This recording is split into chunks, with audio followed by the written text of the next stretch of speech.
The Roommate. Sam had been living alone for almost 6 months. Rent was high, so when a friend mentioned a cheap roommate ad, he jumped at it. The new guy, Alex, was quiet, polite, but strange. He didn't eat much, never left his room during the day, always locked the door behind him. At night, though, Sam would hear him walking, pacing, whispering, sometimes laughing softly as if talking to someone else. One evening, Sam came home early and noticed Alex's door was open a crack. Curiosity won. He peeked inside and froze. The room was empty. No bed, no clothes, no furniture, just dust and a faint smell of earth. Then he noticed something scratched into the wall. "Stop letting him in!" Sam backed away, confused, until he heard the front door unlock behind him. He turned. Alex was standing there, smiling. Only he was soaked, mud dripping from his shoes, his clothes torn, wet with something dark. "Where have you been?" Sam stammered. Alex tilted his head. "You mean, where did you find me?" He grinned wider, and the lights flickered out. Roommate returns. Sam didn't sleep after that night. Every creak, every gust of wind against the window made his chest tighten. By morning, Alex was gone. No footprints, no mud, no sign he'd ever been there. But the smell of damp earth still lingered. He tried to move out. The landlord looked puzzled. "There's no Alex listed here," he said. "You're the only tenant." Sam showed him the signed roommate form. The landlord shook his head. "That's my handwriting," he said slowly. "But I never filled this out." That night, Sam packed his things. The house was silent, too silent. Then, tap, tap, tap on the window. Sam turned. It was Alex, pale, drenched, smiling the same way as before. Sam stumbled back as Alex mouthed something through the glass. "Let me in." The phone rang. Sam grabbed it, the landlord's number flashing on the screen. "Don't open the door," the landlord whispered. "That man, he died here. Buried under the floor during the flood 10 years ago." Sam dropped the phone. The tapping turned to pounding. Then the window shattered, and the smell of earth flooded the room. When the police arrived the next morning, the apartment was empty, except for muddy footprints leading to the basement. And on the wall, scratched into the plaster, "Thank you for letting me back in." The basement. The police sealed off the apartment after Sam disappeared. But a week later, the new tenant, Claire, moved in. She'd heard the rumors, the missing man, the muddy footprints, but she didn't believe in ghosts until the second night. At exactly 2:12 a.m., she woke to a dripping sound. Slow, steady, coming from the basement door. She tried to ignore it, but the dripping grew louder, like water running down concrete. When she finally went to check, she noticed something strange.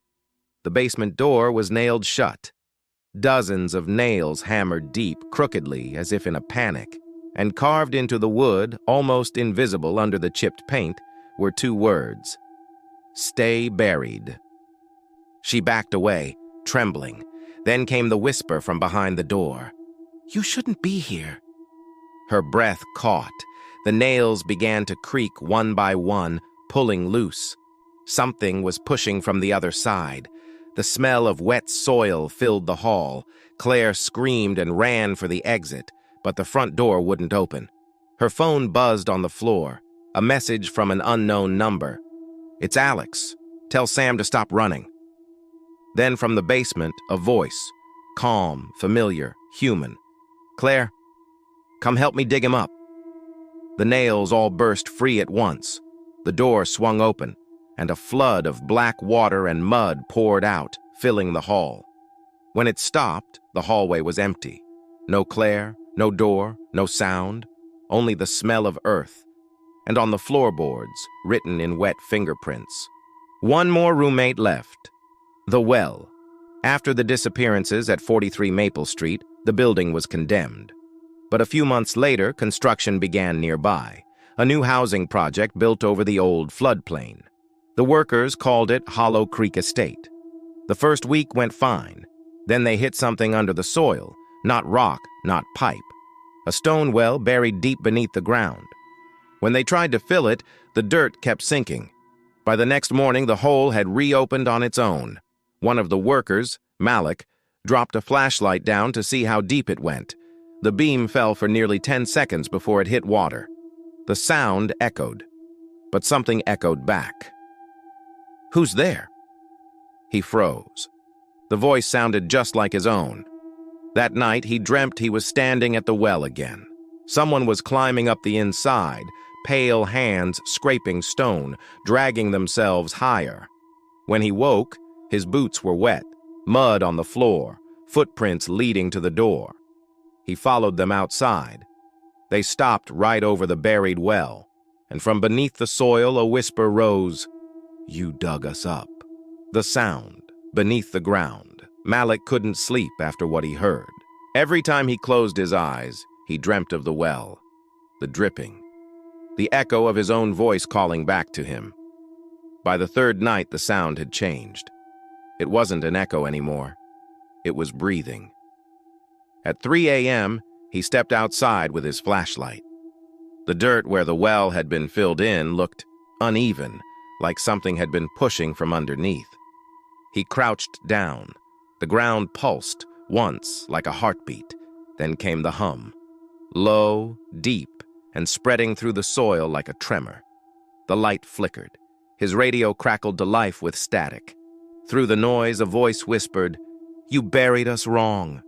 The ground split. Cold air rushed up from the crack, smelling of rot and river water. Malik staggered back just as something pale and wet reached through the dirt, fingers grasping for light. He ran to his truck and tore out of the sight. When he looked in the rearview mirror, the ground behind him was sinking, forming a dark pit that glowed faintly from below. His phone buzzed on the seat beside him, an unknown number. He hesitated, then answered. "Malik?" It was his own voice again. "Stop running. You're already under." He looked ahead. The road had vanished. Only black water stretched out before him, reflecting his headlights like an open eye.